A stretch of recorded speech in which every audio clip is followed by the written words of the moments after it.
नमस्कार दोस्तों, मेरा नाम है दिनेश सूर्यवंशी और आप देख रहे हैं मेरा यूट्यूब चैनल। आज मैं आपको लेकर चल रहा हूं देवभूमि उत्तराखंड की राजधानी देहरादून में स्थित एक प्राचीन और अद्भुत मंदिर, टपकेश्वर महादेव मंदिर। यह मंदिर भगवान शिव को समर्पित है और यहाँ हर साल लाखों श्रद्धालु दर्शन के लिए आते हैं।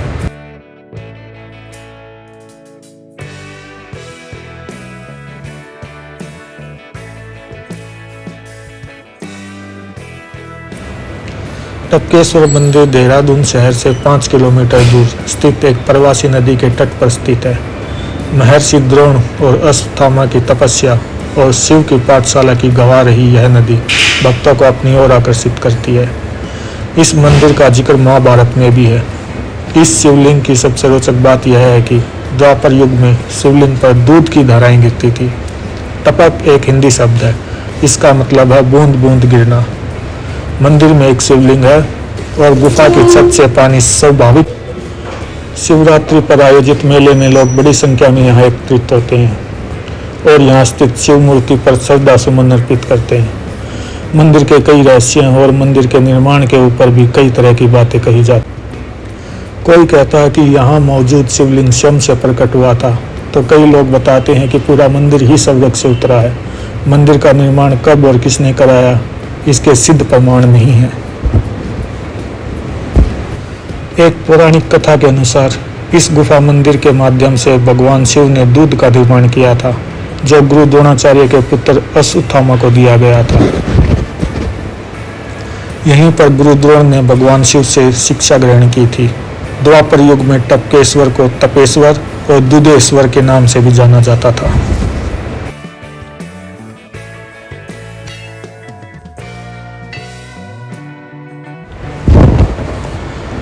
मंदिर तक पहुंचने के लिए श्रद्धालुओं को सीढ़ियों का प्रयोग करना पड़ता है। रास्ते में हरे भरे वृक्ष और शांत वातावरण भक्तों के मन को भक्ति और शांति से भर देता है।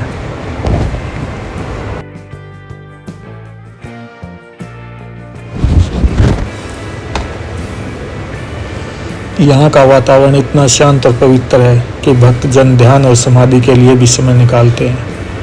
टपकेश्वर महादेव मंदिर का धार्मिक महत्व विशेष रूप से श्रावण मास और महाशिवरात्रि पर देखा जाता है। इन अवसरों पर यहाँ भारी संख्या में श्रद्धालु आते हैं। भक्तजन दूध, जल, बेलपत्र और धतूरा चढ़ाकर भगवान शिव को प्रसन्न करते हैं। जलधारा से अभिषेक होते शिवलिंग के दर्शन भक्तों को आध्यात्मिक शांति प्रदान करते हैं।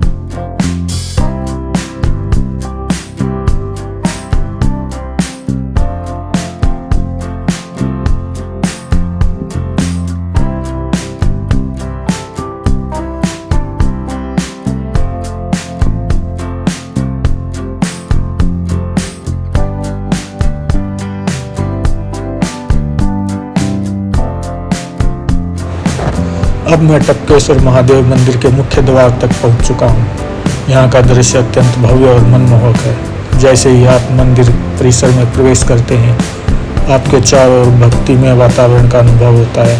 घंटियों की मधुर ध्वनि, श्रद्धालुओं की आवाज और प्राकृतिक शांति मन को गहराई तक छू लेती है।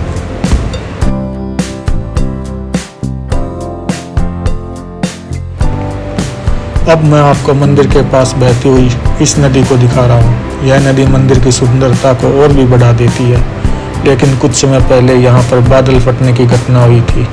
उस कारण नदी का जल स्तर अचानक बहुत अधिक बढ़ गया।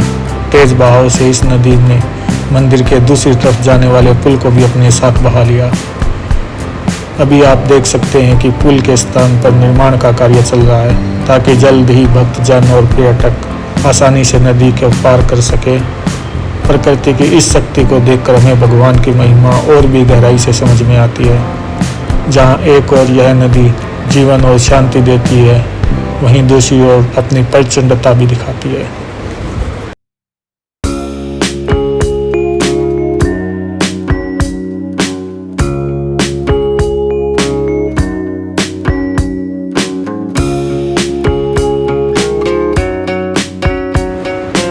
अब मैं मंदिर के अंदर प्रवेश कर रहा हूँ। जैसे ही भीतर आते सबसे पहले भैरव बाबा के दर्शन होते हैं। माना जाता है कि भैरव बाबा यहाँ के रक्षक देवता हैं और उनके आशीर्वाद के बिना कोई भी पूजा पूर्ण नहीं मानी जाती। भक्त जन सबसे पहले भैरव बाबा को प्रणाम कर उनका आशीर्वाद लेते हैं और बाद में ही भगवान भोलेनाथ के दर्शन के लिए आगे बढ़ते हैं।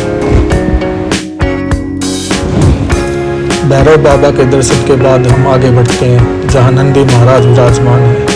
नंदी जी भगवान भोलेनाथ के वाहन और उनके सबसे प्रिय भक्तों में माने जाते हैं। मंदिर में स्थापित नंदी महाराज की प्रतिमा शिवलिंग के ठीक सामने रखी गई है। भक्तजन यहाँ नंदी जी के कान में अपनी मनोकामना कहते हैं, क्योंकि मान्यता है कि नंदी महाराज वह प्रार्थना सीधे भगवान शिव तक पहुँचा देते हैं। नंदी जी के दर्शन कर रहे हर श्रद्धालु अपने भीतर एक अद्भुत ऊर्जा और शांति का अनुभव करते हैं। यह दृश्य भक्तों को यह संदेश देता है कि भगवान तक पहुंचने के लिए उनके परम भक्त और सेवकों का भी सम्मान करना उतना ही आवश्यक है। और अब हम पहुंच गए हैं इस पावन मंदिर की सबसे बड़ी विशेषता के दर्शन करने।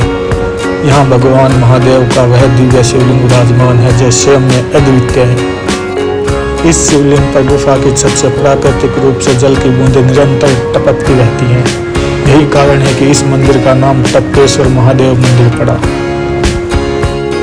शिवलिंग पर जल का यह स्वाभाविक अभिषेक निरंतर चलता रहता है। इस दृश्य को देखकर हर भक्त का मन भक्ति और श्रद्धा से भर जाता है। ऐसा लगता है मानो स्वयं प्रकृति भी महादेव की आराधना कर रही है। यहाँ आकर हर कोई आत्मिक शांति और अलौकिक शक्ति का अनुभव करता है।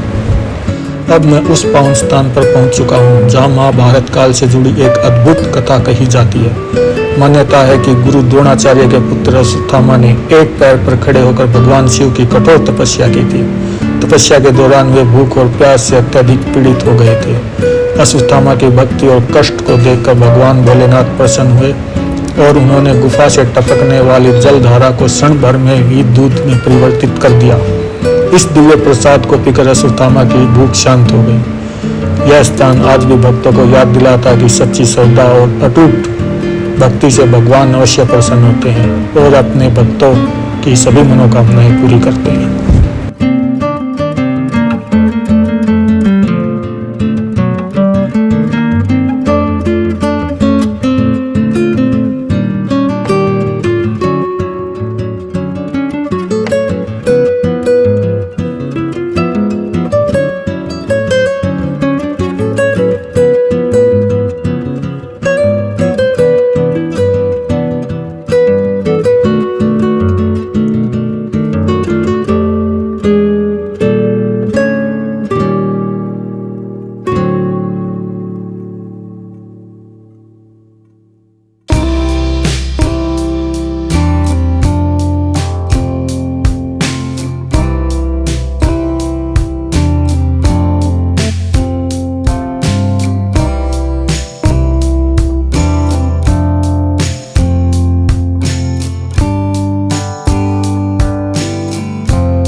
अब मैं मंदिर के आगे के हिस्से में पहुंच गया हूं, जहां से इस पवित्र स्थल के आसपास बहती नदी का अद्भुत दृश्य दिखाई देता है। आप देख सकते हैं कि नदी का जल बहुत तेजी से बह रहा है। यह न केवल मंदिर के सौंदर्यता को बढ़ाता है बल्कि हमें प्रकृति की शक्ति का भी एहसास कराता। यह दृश्य हमें याद दिलाता है कि भगवान शिव के इस पावन स्थल पर भक्ति और प्राकृतिक शक्ति का अद्भुत संगम है। नदी का यह तेज भाव, इसके किनारे और मंदिर की शांति का विपरीत होने के मन को एक अनोखी ऊर्जा और भक्ति की अनुभूति होती है।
अब हम मंदिर के आगे वाले हिस्से में आ गए हैं, जहाँ से हमें नदी के दूसरी तरफ स्थित अन्य मंदिरों के दर्शन भी हो रहे हैं। यहाँ पर एक विशेष आकर्षण है हनुमान जी की प्रतिमा, जो दृढ़ता और भक्ति का प्रतीक है।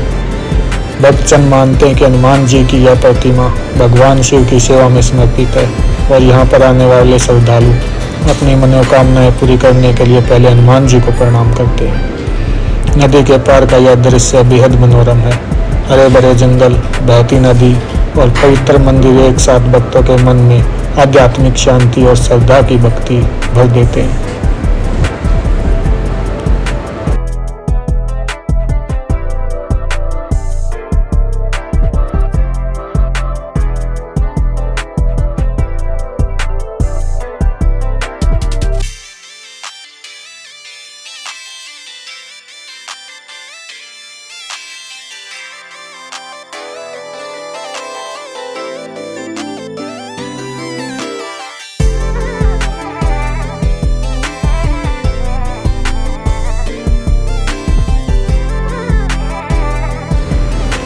अब मैं उस स्थान पर पहुंच गया हूं जहां नदी के तेज बहाव के कारण नुकसान हुआ था और यहां मरम्मत का काम जारी है।